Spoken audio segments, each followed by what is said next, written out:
Bonjour à tous, je suis James 2.0. Les amis, dans la vie, le stress et les difficultés, bien que non agréables, finissent toujours par passer. Et au fur et à mesure que le temps passe, des solutions arrivent. Votre plus grosse terreur peut se transformer en un immense bonheur, mais à condition d'avoir une patience énorme.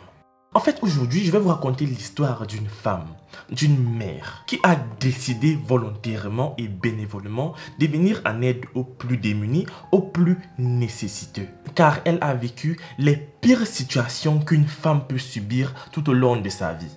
Divorcée de son premier mari et ayant perdu la garde des enfants, abandonnée par son deuxième mari, et la pire de toutes, elle a perdu son unique fille âgée de seulement 5 mois. Mais avant de poursuivre dans cette histoire émouvante les amis, on va prendre un peu d'air et répondre à la question du jour. Quelle est la race de singe présentée sur cette photo?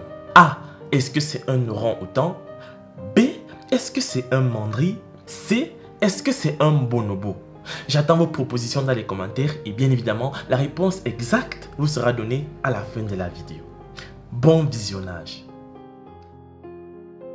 J'ai eu l'idée de venir en aide aux nécessiteux qui ont des problèmes dans la vie, en particulier des bébés et des jeunes enfants. Nous sommes venus ici rendre visite à un couple qui a eu des triplés et leur donner un petit coup de main. Nous voulons atteindre un objectif qui est d'avoir un impact dans la société, peu importe le peu que nous avons. Les gens m'ont envoyé des photos de cette famille et j'ai vu le style de vie qu'ils ont et je me suis demandé comment ont-ils fait pour tenir pendant tout ce temps. Ils boivent de la bouillie en longueur de journée et avec ces enfants en plus, les moyens même de se payer cette bouillie sont de plus en plus difficiles. Ce qui fait que les triplés manquent parfois de quoi manger. Pourtant, nous avons plein de nourriture dans les magasins, nous mangeons à satiété et nous ne manquons de rien.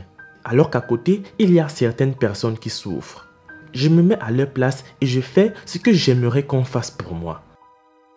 La maman m'a dit qu'elle ne produit que 10 000 litres de lait par jour. Pourtant, elle a 3 enfants. Donc, c'est dur pour eux de bien s'alimenter.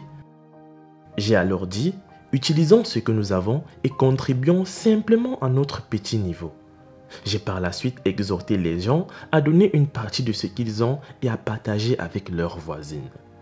Par exemple, si vous avez 10 kg de sucre pour vous-même, vous pouvez prendre 1 kg et le donner aux personnes vulnérables. Si vous avez de la bouillie, de la farine, de l'huile, faites de même. Aujourd'hui, nous sommes venus réconforter une mère qui a accouché d'un enfant atteint d'un trouble inconnu. Les organes du corps de l'enfant ne fonctionnent pas du tout. Elle n'a jamais prononcé un seul mot. Elle n'a jamais parcouru une seule distance. Elle a passé toute sa vie à dormir et à rester couchée. Nous faisons tout pour elle. Tout ce qu'elle sait faire, c'est respirer. Elle a tardé à sortir pendant l'accouchement et cela a affecté la façon dont son cœur bat. Elle a eu un problème cérébral car certaines cellules ont été brisées lors de sa naissance et cela affecte sa croissance. C'est sa sœur jumelle et elle est née la première. Après des complications, le docteur était obligé de me faire une opération pour sortir la deuxième. Vous voyez, mon mari a abandonné ses responsabilités et je dois payer les kits, le loyer et toutes les factures médicales, ainsi de suite, toute seule, sans travail. Donc les amis, après nous avoir présenté son quotidien et la façon dont elle s'y prend pour venir en aide aux autres, elle nous a ensuite donné rendez-vous un jour très spécial pour nous raconter son histoire. J'ai eu un mari, puis on a eu un conflit et on a fini par divorcer de manière légale. Lui a continué à élever nos 2 enfants pendant une période de 8 ans. Plus tard, je me suis dit, pourquoi est-ce que je vis seule? Pourtant, une femme mariée est respectée par la société. Je ressentais donc le besoin d'avoir un mariage et je me suis marié. Mon mari aimait mes 2 enfants et se souciait tellement d'eux. Après 3 ans ensemble, nous avons eu un enfant, une fille qui s'appelait Nabila. Elle est née en bonne santé, forte et avec du poids. Elle pesait plus de 4 kg à sa naissance et elle avait l'air plus intelligente. Elle pouvait faire des choses plus rapidement comparé au bébé de son âge. Quand elle avait 3 mois, elle a essayé de commencer à marcher et elle pouvait même parler quelques mots. Un jour, alors qu'elle avait 5 mois, nous étions assis ensemble en train de dîner et comme elle avait l'habitude de boire du lait, alors ce jour-là, je lui ai donné du lait à boire. Et subitement, elle s'est effondrée. Elle secouait ses bras et ses jambes, tremblant de toutes parts. Elle n'avait pas l'air comme d'habitude. Elle pleurait et elle avait de la fièvre. J'ai essayé de l'allaiter, elle a refusé. Nous avons donc dû l'amener à l'hôpital local, mais les résultats ont montré qu'elle était négative. Elle n'avait pas de maladie. Ils nous ont donné des pilules pour calmer la situation, puis nous sommes rentrés à la maison. Au fil des jours, elle n'arrêtait pas d'être malade. Nous sommes allés dans plusieurs hôpitaux, mais elle était toujours négative. Enfin, on est arrivé dans un hôpital et il y avait des experts qui l'ont examinée et l'ont hospitalisée. Elle a passé 1 mois dans le coma. Puis à son réveil, elle avait l'air d'avoir un état d'amélioration et elle s'en est rapidement remise. Nous avons passé des jours à sourire et à rire. Et après quelques jours seulement, elle était à côté de moi puis a commencé à pleurer bruyamment. J'ai été choqué. Je lui ai demandé « Pourquoi tu pleures bébé ?» Elle avait l'air déprimée et ne pouvait pas me regarder. Elle continuait à pleurer.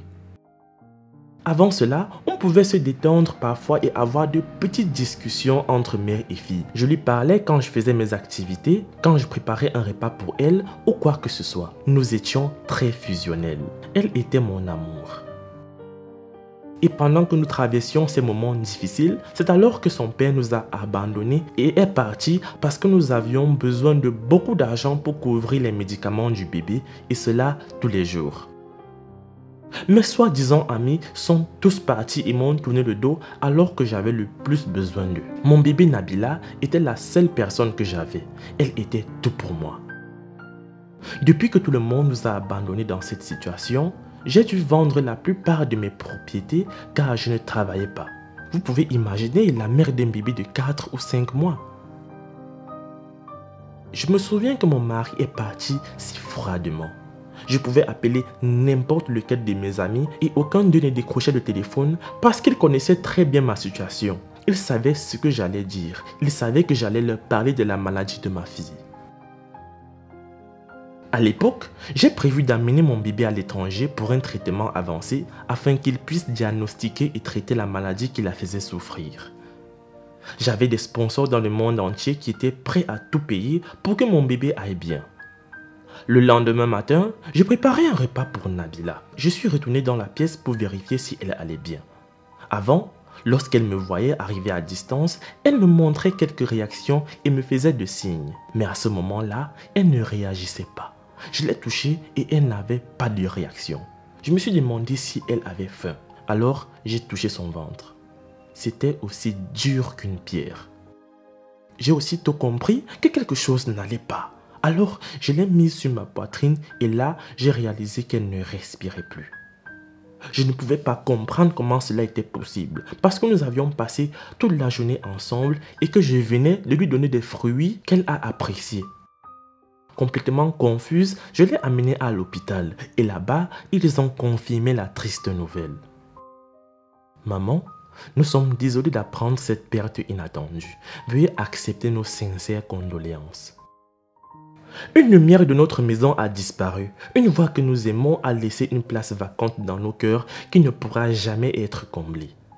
Aujourd'hui est un jour pour se souvenir de mon amour. Elle est partie, mais elle n'a jamais été oubliée dans mon cœur. Depuis qu'elle est partie, aujourd'hui est son 2e anniversaire, donc elle me manque tellement. Aujourd'hui, j'ai rendu visite à mon amour et je suis heureuse. Je l'appelle mon amour car elle était avec moi dans les situations où tout le monde me rejetait. Mon amie, ma sœur, ma partenaire, c'était la seule personne qui était à mes côtés pendant toute ma lutte. Nous avons eu tellement d'histoires ensemble parce que nous souffrions ensemble. Je viens toujours la voir, non pas parce que je me sens triste, mais parce que je me sens seule. Ceux-là, ce sont des enfants qui me demandent d'être leur mère, non pas pour remplacer Nabila, mais ils essaieront d'être à mes côtés. Maman t'aime, tu me manques, je t'aime tellement encore une fois. j'ai décidé de fêter l'anniversaire de ma fille qui pourrait avoir 2 ans à cette date si elle était vivante. Nous allons donc fêter son anniversaire avec de jeunes enfants du même âge qu'elle aurait eu. Et c'est la raison pour laquelle j'ai invité ses mères à amener leurs enfants afin que nous puissions fêter ensemble l'anniversaire de ma fille. Nous allons couper le gâteau ici même, puis je donnerai des vêtements à ses enfants. J'exhorte les femmes ici à prendre soin au maximum de leurs enfants et de les aimer dans tous les aspects, quoi qu'il arrive. Les amis, c'est tout pour cette vidéo. La réponse à la question du jour était un bonobo. Laisse un like si tu as trouvé. Moi, je vous laisse et surtout, on se prend pour la prochaine fois.